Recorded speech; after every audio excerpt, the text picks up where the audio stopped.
آج میں انشاءاللہ آپ سے بات کروں گی اس دعا کے بارے میں جو کبھی رد نہیں کی جاتی۔ دعا ایک عبادت ہے، دعا ہماری ضرورت ہے۔ دعا اللہ تعالیٰ سے اپنی دنیا کی زندگی اور آخرت کی زندگی کی ضروریات کے بارے میں التجا کرنا ہے، اس سے مانگنا ہے، اس سے سوال کرنا ہے، اس کے آگے گڑ گڑانا ہے، اس کے آگے اپنی عاجزی کا اظہار کرنا ہے اور اپنے مسائل کا حل تلاش کرنا ہے۔ ہم سب جانتے ہیں کہ اس دنیا میں ہم آزمانے کے لیے بھیجے گئے ہیں، ہم سب پر آزمائشیں آتی ہیں، ہم سب کے امتحان ہوتے ہیں۔ کوئی بیمار ہو جاتا ہے، کوئی بچوں کی طرف سے پریشان ہوتا ہے، کوئی بچوں کی شادی کے مسئلے میں پریشان ہوتا ہے، کچھ انہونی قسم کی بیماریوں کا شکار ہوتا ہے، کوئی ذہنی مسائل کا شکار ہوتا ہے، کوئی مالی مسائل کا شکار ہوتا ہے، کوئی دنیا کے حالات کے بارے میں پریشان ہوتا ہے، اور یہ ہم سب ایکسپیرینس کر رہے ہیں۔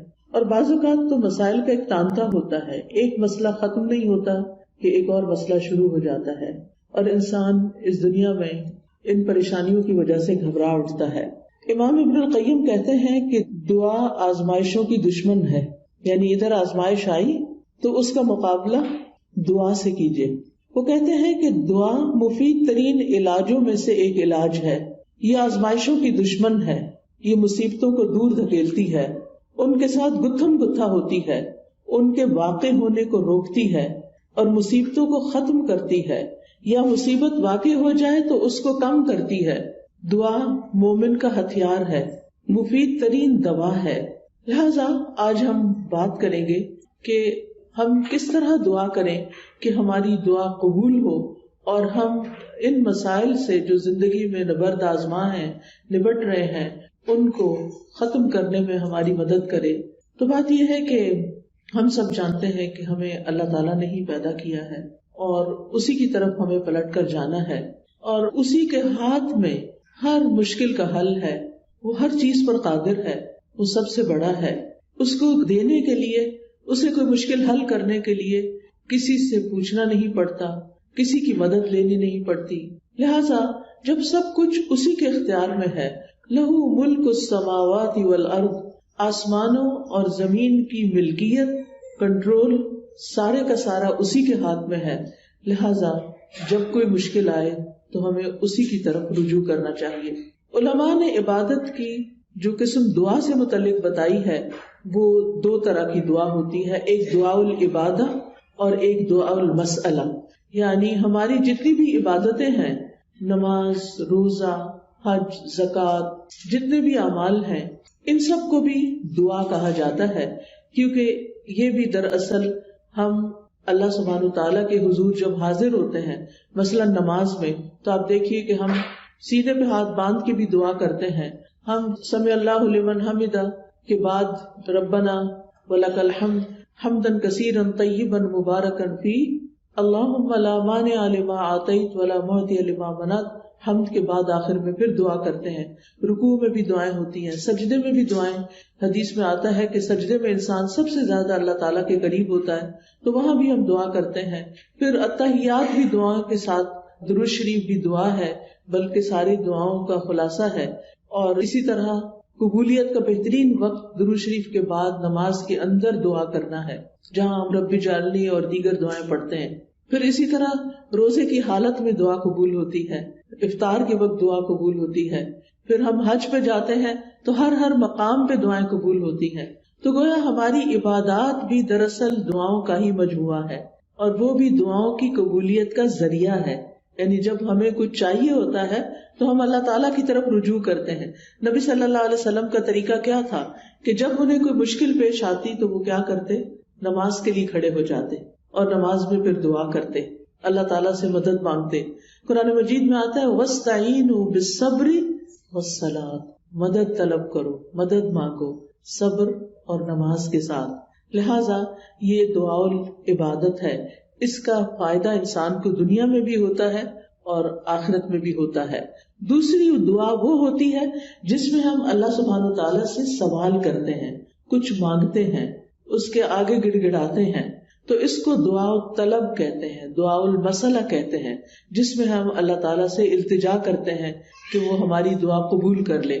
اس کے بارے میں اللہ تعالیٰ فرماتے ہیں وَقَالَ رَبُّكُمُ ادْعُونِي أَسْتَجِبْ لَكُمْ، تمہارے رب نے کہا کہ مجھ کو پکارو، مجھ سے مانگو، میں تمہاری دعا قبول کروں گا۔ ایک اور جگہ پر آتا ہے سورۃ البقرہ میں، وَإِذَا سَأَلَكَ عِبَادِي عَنِّي فَإِنِّي قَرِيبٌ أُجِيبُ دَعْوَةَ الدَّاعِ إِذَا دَعَانِ فَلْيَسْتَجِيبُوا لِي وَلْيُؤْمِنُوا بِي لَعَلَّهُمْ يَرْشُدُونَ۔ اور تمہارے رب نے فرمایا کہ مجھ سے دعا کرو، میں تمہاری دعا قبول کروں گا، اور جب میرے بندے آپ سے میرے بارے میں سوال کریں تو بے شک میں قریب ہی ہوں، میں پکارنے والے کی پکار کا جواب دیتا ہوں جب بھی وہ مجھے پکارتا ہے۔ تو گویا اللہ سبحانہ تعالیٰ بندے کے بہت قریب ہے۔ فَإِنِّي قریب، ایک اور جگہ پر آتا ہے ان ربی قریب مجیب، کہ بے شک میرا رب قریب بھی ہے اور دعا قبول کرنے والا بھی ہے۔ لیکن دعا کی قبولیت کے لیے کیا کرنا چاہیے؟ فَلْيَسْتَجِيبُوا لِي وَلْيُؤْمِنُوا بِي لَعَلَّهُمْ يَرْشُدُونَ۔ ان کو چاہیے کہ وہ میری بات بھی قبول کریں، یعنی اگر وہ یہ چاہتے ہیں کہ ان کی دعا قبول ہو، ان کی بات قبول ہو، تو پھر وہ کیا کریں؟ وہ میری بات قبول کریں، میرے احکامات کو بھی قبول کریں۔ تو گویا اللہ تعالیٰ کی اطاعت بہت بڑا ذریعہ ہے دعاؤں کی قبولیت کا۔ اور پھر اسی طرح وَلْيُؤْمِنُوا بِي، مجھ پر اعتماد کریں، ایمان رکھیں، یعنی دعا کرتے رہیں، جب اس کی قبولیت کا وقت ہوگا، جب وہ واقعی قبول ہونی چاہیے، اس وقت وہ دعا قبول ہو جائے گی۔ اس لیے مایوس نہ ہو، اعتماد رکھیں، ایمان رکھیں، یقین رکھیں، لعلہم یرشدون، تاکہ وہ بھلائی پائیں، ہدایت پائیں۔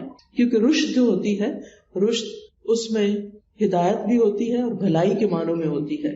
یعنی انسان کی عقل کی دو قسمیں ہوتی ہیں، ایک وہ ہوتی ہے جس کے ذریعے انسان چیزوں کو سمجھتا ہے، اچھے برے کا فرق پہچانتا ہے، اور ایک ہدایت کی قسم رشد کہلاتی ہے، جس میں انسان اچھے برے کا فرق جان کر پھر بھلائی تک پہنچ جاتا ہے، خیر تک پہنچ جاتا ہے۔ اس لیے رب سے دعا کرتے رہنا چاہیے۔ اسی لیے ابراہیم علیہ السلام نے جب دعائیں کی تھی تو آخر میں فرمایا تھا ان ربی لسمیع الدعاء، بے شک میرا رب تو ضرور دعاؤں کا سننے والا ہے، یعنی وہ تو لازماً دعائیں سنتا ہے۔ اور السمیع کا لفظ، اس کا یہ مطلب نہیں کہ وہ صرف سن لیتا ہے اور بس بات ختم، نہیں، اس کا مطلب یہ ہے کہ جیسے ہم رکوع سے سر اٹھاتے ہیں تو کہتے ہیں سمع اللہ لمن حمدہ، کہ جو اللہ کی تعریف کرتا ہے اللہ تعالیٰ اس کی حمد کو سنتا ہے، بلکہ مطلب یہ ہے کہ اس کی حمد کو قبول بھی کرتا ہے، دعاؤں کو قبول بھی کرتا ہے۔ اسی طرح حدیث میں آتا ہے اللہم انی اعوذ بک من دعاء لا یسمع، اے اللہ مجھے اس دعا سے بچا لے جو سنی نہ جائے۔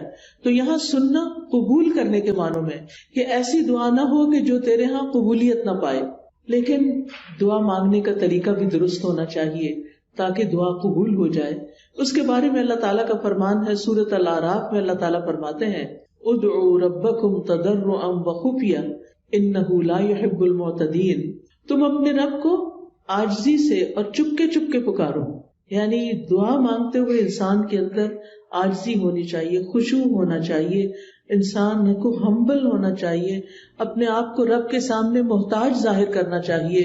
اور پھر فرمایا وَلَا تُفْسِدُوا فِي الْأَرْضِ بَعْدَ إِصْلَاحِهَا، دعاؤں کی قبولیت چاہتے ہو تو آہوزاری سے پکارو، چپ کے پکارو۔ اللہ تعالیٰ حد سے بڑھنے والوں کو پسند نہیں کرتا، اور تم زمین میں اس کی اصلاح کے بعد فساد نہ کرو، یعنی زمین میں مطیع اور فرما بردار بن کے رہو، بگاڑ پیدا نہ کرو۔ ان رحمت اللہ قریب من المحسنین، بے شک اللہ کی رحمت محسنین سے، نیکوکاروں سے بہت قریب ہے، یعنی اللہ تعالیٰ ان لوگوں کی دعا زیادہ سنتا ہے جو لوگوں کے ساتھ بھلائی کرتے ہیں، نہ کہ ان کے درمیان پھوٹ ڈالتے ہیں، فساد کرتے ہیں اور ان کی زندگی مشکل کرتے ہیں۔ لہٰذا اگر ہم چاہتے ہیں کہ ہماری دعائیں قبول ہوں تو اس کے لیے بہت ضروری ہے کہ پھر ہم اللہ سبحانہ وتعالیٰ کے حقوق بھی ادا کریں اور اللہ کے بندوں کے ساتھ بھی بھلائی کا اور رحمت کا معاملہ کریں۔ یعنی ہم چاہتے ہیں کہ ہم پر رحمت کی جائے تو ہمیں کیا کرنا چاہیے؟ دوسروں کے ساتھ رحم کا معاملہ کریں۔ کہتے ہیں نا ارحموا من فی الارض یرحمکم من فی السماء، تم اس پر رحم کرو جو زمین میں ہے تو تم پر وہ رحم فرمائے گا جو آسمان میں ہے، یعنی اللہ سبحانہ تعالیٰ تم پر اپنی رحمت فرمائے گا۔ تو اس سے یہ پتہ چلتا ہے کہ دعا مانگنے کے وقت انسان کا طریقہ کیا ہونا چاہیے۔ سب سے پہلے کہ گڑ گڑا کے پوری توجہ سے رو کے, اللہ سبحانہ وتعالیٰ کے آگے فریادیں کر کے, لیکن حد سے نہ بڑھا جائے. حد سے بڑھنا کیا ہے کہ انسان ایسی حرکتیں شروع کر دے کہ جن کا سنت سے کوئی تعلق نہیں. نبی صلی اللہ علیہ وسلم نے اس طرح کی دعا نہیں مانگی. پھر اسی طرح یہ کہ پوری امید کے ساتھ دعا کرنی چاہیے, پورے یقین کے ساتھ دعا کرنی چاہیے کہ ہماری دعا قبول ہوگی. اللہ تعالیٰ سے نا امید نہیں ہونا چاہیے. وَادْعُوهُ خَوْفًا وَطَمَعًا, خوف رکھتے ہوئے اور امید کے ساتھ دعائیں کرنی چاہیے. یعنی انسان دعا مانگنے سے رکے نہیں بلکہ مانگتا رہے. دیکھا جائے تو اللہ تعالیٰ کو تو انسان کی دعا کی ضرورت نہیں کہ بندہ اس سے ضرور مانگے. یہ تو انسان کے اپنے فائدے میں ہے کہ انسان اللہ سے مانگتا رہے.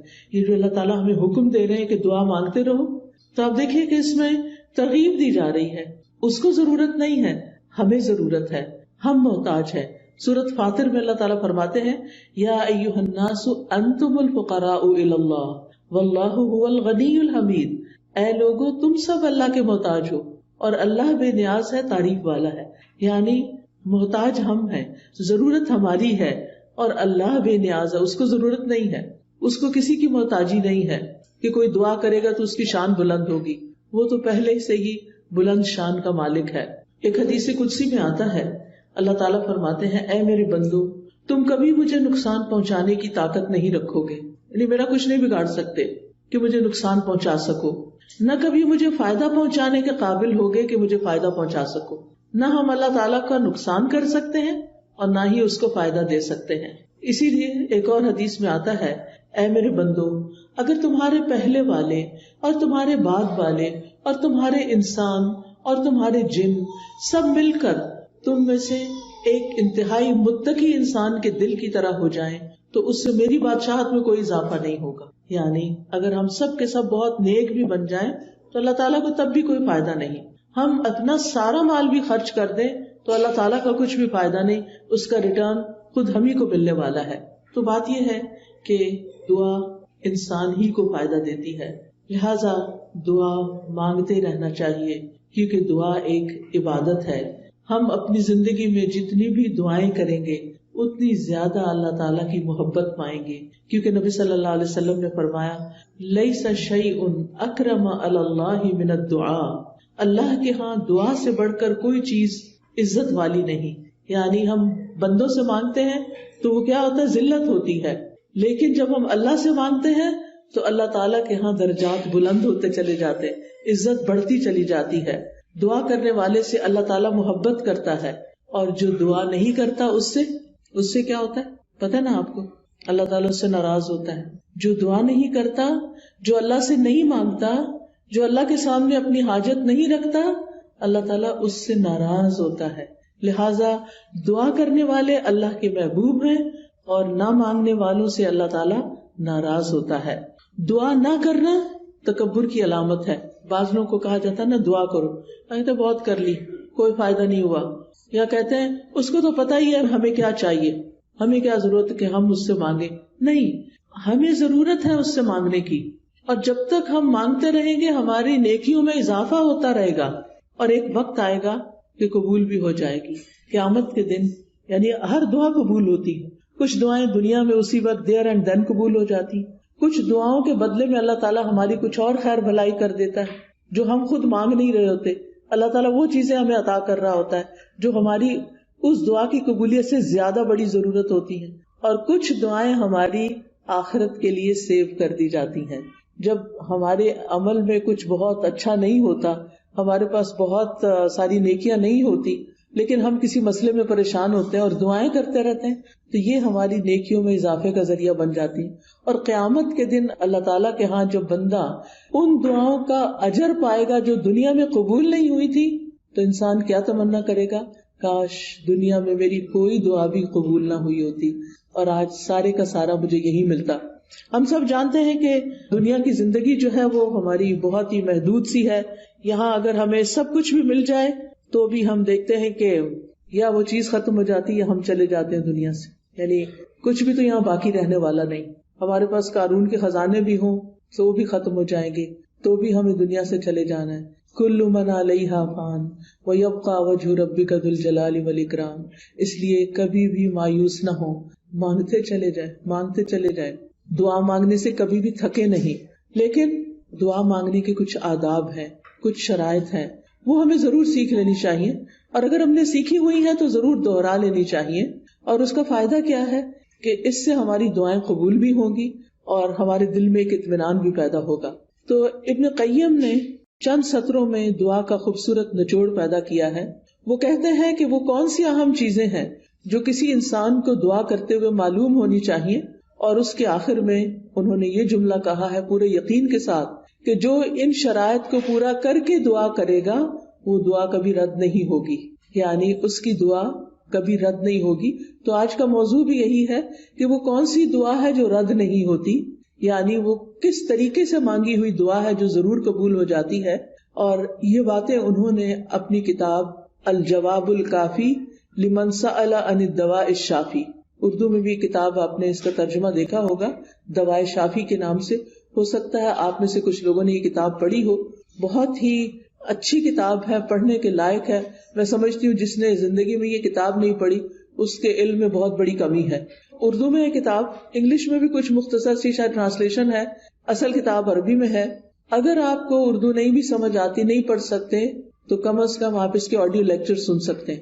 قرآن فار آل ایک ایپ ہے جس میں دواء شافی کے سارے لیکچرز ریکارڈڈ موجود ہیں. اس میں سے ایک ایک لیکچر اگر آپ کر کے سنیں گے تو کتاب ختم ہو جائے گی. آڈیو بک ہے وہ، اور چھوٹا چھوٹا میں نے ایکسپلین بھی کیا ہوا ہے اس میں. تو اس سے آپ کو زندگی گزارنے کے بہت سارے پر حکمت ایسے نکتے ملیں گے کہ جن کو اپنا کے آپ کی زندگی میں ایک اطمینان اور سکون پیدا ہو جائے گا. تو بہرحال اس کتاب کا ترجمہ النس اینڈ دا کیور کے نام سے بھی آپ دیکھیے گا ضرور. تو دعا کی قبولیت کے اسباب کون سے ہیں؟ اگر آپ کے پاس کاپی پین ہو تو اپنے پاس نوٹ کر لیجئے، اور اگر نہیں تو دل پہ لکھ لیجئے. سب سے پہلی چیز دل کا حاضر ہونا، یعنی دعا کی قبولیت کے لیے سب سے اہم ترین چیز کیا ہے کہ دل کی حضوری کے ساتھ دعا کی جائے. یعنی مقصد کو حاصل کرنے کے لیے مقصد کو پہلے اچھی طرح سمجھ لینا چاہیے کہ مانگنا کیا ہے. پھر مانگنے کے لیے الفاظ کیا ہونے چاہیے، کیونکہ آپ دیکھیے جتنے اچھے الفاظ سے آپ مانگتے ہیں نا، اور جتنے پیار سے مانگتے ہیں، جتنی عاجزی سے مانگتے ہیں، تو جو آپ مانگتے ہیں وہ آپ کو مل جاتا ہے. آپ کسی انسان سے بھی، کسی بچے سے بھی، مثلا بعض اوقات ایسا ہوتا ہے نا، بچہ آپ کی کوئی چیز اٹھا کے بھاگ جاتا ہے تو آپ اسے کہتے ہیں ادھر آؤ، واپس لاؤ، تو کیا ہوتا ہے وہ اور دور بھاگتا ہے. لیکن اگر آپ پیار سے اس کو کہتے ہیں اچھا یہ دیکھو ادھر آؤ، میرے پاس یہ چیز بھی ہے تمہارے لیے، آؤ، تو وہ اس چیز کو دیکھتا ہے تو وہ فوراً آ جاتا ہے. تو جو پیار کی بات ہوتی ہے نا، محبت کی بات ہوتی ہے، اور توجہ سے بات جو کی جاتی ہے اس کا اثر ہی کچھ اور ہوتا ہے. بعض اوقات ہم ایسے کرتے ہیں، ہمارے ہاتھ میں فون ہوتا ہے اور ہم کسی سے بات کر رہے ہوتے ہیں تو وہ دوسرے کو کوئی اثر نہیں ہوتا، بچے اس بات کا کوئی اثر نہیں لیتے. تو توجہ، دل کی حضوری، اچھے الفاظ، اور غفلت سے باہر آ کے اچھے سے مانگنا.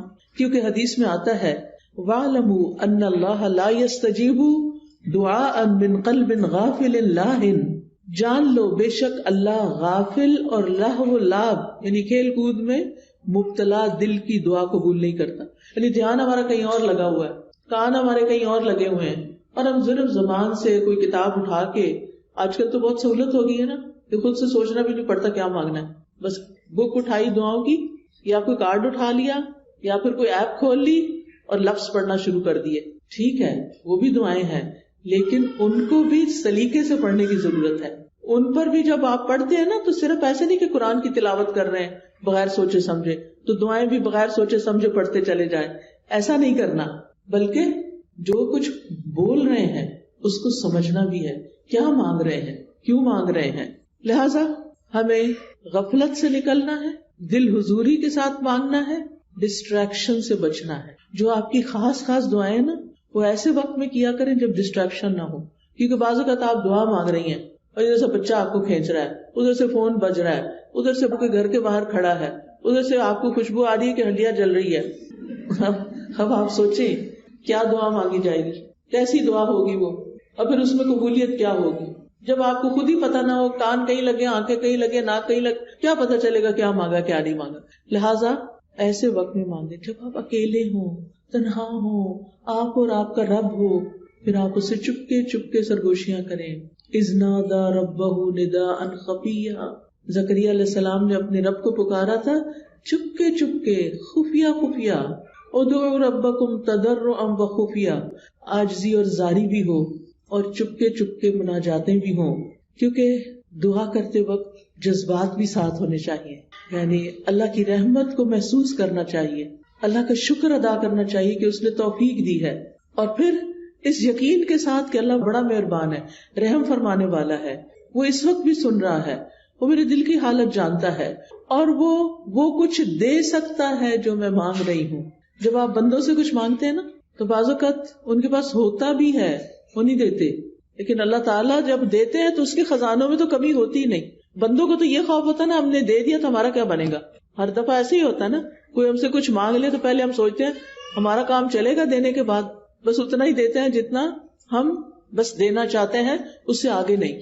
اللہ سبحانہ وتعالیٰ کے خزانے بھرے ہوئے ہیں، جب سے زمین و آسمان بنا ہے وہ خرچ کیے چلے جا رہا ہے، لیکن اس کے خزانوں میں قطرے برابر بھی کمی نہیں ہوئی، قطرے برابر بھی کمی نہیں ہوئی۔ اس کو کیا فرق پڑتا ہے؟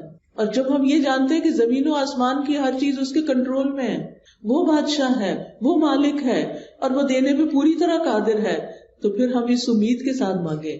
قرآن مجید میں آتا ہے کہ وَإِن مِّن شَيْءٍ إِلَّا عِندَنَا خَزَائِنُهُ وَمَا نُنَزِّلُهُ إِلَّا بِقَدَرٍ مَّعْلُومٍ، کوئی چیز ایسی نہیں، یو نیم اٹ، کہ جس کے خزانے ہمارے پاس نہ ہو، لیکن ہم ان خزانوں میں سے کتنا کتنا دیتے ہیں، کتنا کتنا اتارتے ہیں، ایک معلوم اندازے کے مطابق، ایک مقرر اندازے کے مطابق، کیونکہ اللہ تعالیٰ الحکیم بھی ہے، اس کو پتا ہے کس انسان کو کب کون سی چیز دینی چاہیے، کیونکہ وہ ہمارے بارے میں ہم سے زیادہ جانتا ہے نا، کہ اگر میں نے اس کی دعا قبول کر لی اور اس کو وہ مل گیا جو چاہتا ہے، پھر یہ مجھے بھول جائے گا، اور مجھ سے غافل ہونا اور بھولنا اس بندے کے حق میں نقصان دہ، لہٰذا بہتر ہے کہ اس کی دعا ابھی قبول نہ کی جائے، یہ کچھ اور مانگ لے۔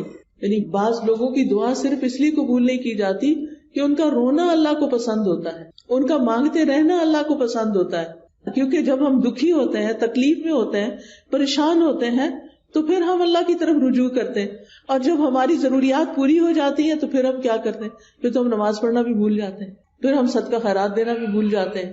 لہٰذا اللہ سبحانہ تعالیٰ ہمیں کسی نہ کسی مشکل میں ڈالے رکھتا ہمارے فائدے کے لیے، ہماری بھلائی کے لیے، تاکہ ہم اللہ تعالیٰ کی طرف رجوع کرتے رہیں۔ نبی صلی اللہ علیہ وسلم نے فرمایا ادعوا اللہ وانتم موقنون بالاجابہ، تم اللہ سے مانگو اس یقین کے ساتھ کہ تمہاری دعا ضرور قبول کی جائے گی، پورا یقین ہو۔ لہٰذا جب آپ کو یقین آئے گا نا تو غفلت بھی دور ہو جائے گی، دعا میں دل حاضر رہے گا، اور آپ اس طرح دعا کی قبولیت کی پہلی شرط پوری کر دیں گے۔ دوسری چیز جو ہے وہ ڈسٹریکشن ہے۔ ڈسٹریکشن کا مطلب یہ ہے کہ انسان کبھی کہیں دیکھے، کبھی کہیں دیکھے، کبھی کچھ سوچے، کبھی کچھ سوچے، اور جو مانگ رہا ہے اس کی خبر نہ ہو اس کو۔ تو ہمیں سمجھ کر دعا کرنی، سمجھ کر، یعنی یہ دوسرا اہم نقطہ ہے، حاضر دل کے ساتھ اور سمجھ کر، کیونکہ اگر پتہ ہی نہیں مانگ کے آ رہے ہیں تو پھر کیا فائدہ۔ اور پھر یہ ہے کہ اگر عربی میں دعا مانگنی نہیں آتی تو الٹے سیدھے لفظ پڑھ کے نہ مانگے، اردو میں مانگ لیں، انگلش میں مانگ لیں، پنجابی میں مانگ لیں، جو آپ کی زبان ہے اس میں مانگ لیں، تو آپ کے لیے کچھ مشکل نہیں ہے۔ اللہ تعالیٰ کو ساری زبانیں آتی ہیں، ایک ہم ہیں، ہمارے لیے ریسٹرکشن، ہماری لمیٹیشنز ہیں، ہمیں ایک زبان آتی ہے تو دوسری نہیں آتی، انگریزی آتی تو فرینچ نہیں آتی، اردو آتی ہے تو پنجابی نہیں آتی بچوں کو، تو کتنی لمیٹیشنز ہیں ہماری۔ اللہ تعالیٰ کے لیے کچھ مشکل نہیں، کسی بھی ڈائلیکٹ میں، کسی بھی زبان میں، کسی بھی وقت، کسی بھی لمحے کچھ بھی مانگتے ہیں، وہ سب کچھ سمجھتا ہے، جانتا ہے، اور دینے پر پوری طرح قادر ہے۔ پھر آپ دیکھیے کہ دعا کرتے وقت کسی بے مقصد کام میں مشغول نہ ہو۔ اچھا، بعض لوگ موبائل سے دعائیں پڑھتے ہیں، ٹھیک ہے، سہولت کے لیے پڑھ سکتے ہیں آپ، اب کیا ہوتا ہے اتنے میں اوپر ایک نوٹیفیکیشن آ جاتا ہے، اچھا آدھی دعا پڑھی، آدھا میسج پڑھا، نہ ادھر کے نہ ادھر کے، ملٹی ٹاسکنگ ہو رہی۔ دنیا کے کاموں میں تو ملٹی ٹاسکنگ آپ کر سکتے ہیں، لیکن اللہ تعالیٰ کے ہاں تو بس ایک وہ ہے، اس کو ایک مانتے ہوئے بس وہ اس میں بھی یہ بھی شریک کرنا پسند نہیں کرتا کہ جب ہم اس سے بات کر رہے ہو تو ہم اوروں کے بارے میں سوچ رہے ہو، یا اس سے بات کر رہے ہو تو بیچ میں کسی اور سے باتیں شروع کر دیں، اس کو یہ پسند نہیں ہے۔ لہٰذا ہمیں ڈسٹریکشن سے بچنا ہے۔ بعض اوقات یہ ہوتا ہے کہ کوئی چیز ہمارے انگوٹھی وغیرہ ہاتھ میں ہوتی ہے تو کچھ لوگ کیا کرتے ہیں، دعا مانگتے ہیں اس سے کھیلنا شروع کر دیتے ہیں، کوئی بٹن کھول بند شروع کر دیتا ہے، کچھ اور کرنے لگتے ہیں۔ ان ساری چیزوں سے بچنا ہے۔ اس وقت کپڑے نہیں سنوارنے، کوئی اور کچھ نہیں، کھجانا شجانا بھی نہیں، اگر کھجانا پہلے کھجا لیں، اور پھر اس کے بعد دعا کرنی شروع کریں. یعنی 100% آپ کی توجہ دعا کی طرف ہونی چاہیے. ہمارے اسلاف میں سے کسی نے ایک شخص کو دیکھا کہ دعا کر رہا تھا اور ساتھ کنکریوں سے کھیل رہا تھا. انہوں نے کہا یہ کنکریاں پھینک دو اور اپنی دعا پہ توجہ کرو. دعا کرتے ہوئے تمہارا دل اور اعضاء سارے پورا جسم اس طرف متوجہ ہونا چاہیے. تو یہ تھی پہلی شرط. ٹھیک ہے. دوسری شرط یا دوسرا نقطہ یا دوسرا ادب کیا ہے؟ قبولیت کے 6 اوقات میں سے کسی وقت میں دعا کرنا.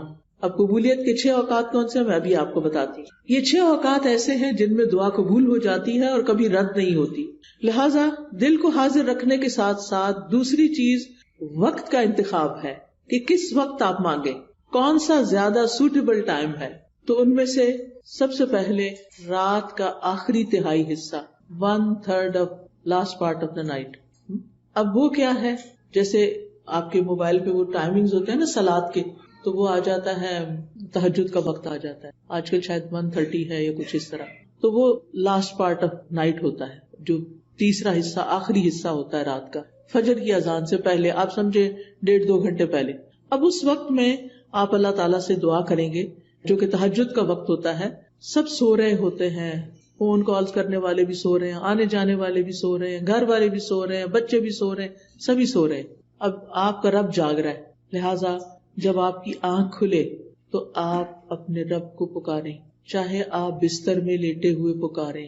منع نہیں ہے لیٹ کے دعا کرنا, آپ لیٹ کے بھی دعا کر سکتے ہیں. اس وقت کوئی آپ کو دیکھ نہیں رہا ہوگا, آپ اللہ کے آگے رو سکتے ہیں, آپ اپنی التجائیں فریادیں کر سکتے ہیں. اگر کوئی ساتھ سویا ہوا ہے تو پھر زور سے نہیں بولیے, دل دل میں بولیے, کیونکہ اللہ تعالیٰ نے اجازت دی ہے کہ ادعوا ربکم تضرعا وخفیہ, خفیہ خفیہ, چپکے چپکے, وسپرنگ میں, دل ہی دل میں اللہ کے ساتھ فریادیں کرنا شروع کر دیں.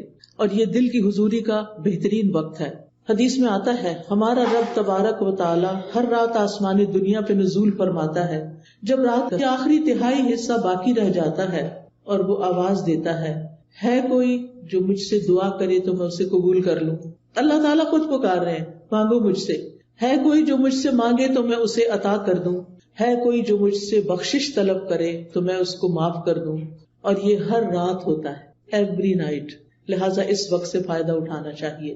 اگر ہم اپنے گناہوں سے پریشان ہیں, اپنی بری عادتوں سے پریشان ہیں, اپنے کچھ مینٹل ہیلتھ کے بارے میں پریشان ہیں, کسی خاص مسئلے کے بارے میں پریشان ہیں, تو اس آخری حصے میں رات کے اٹھیں اور اللہ تعالیٰ سے دعا کریں.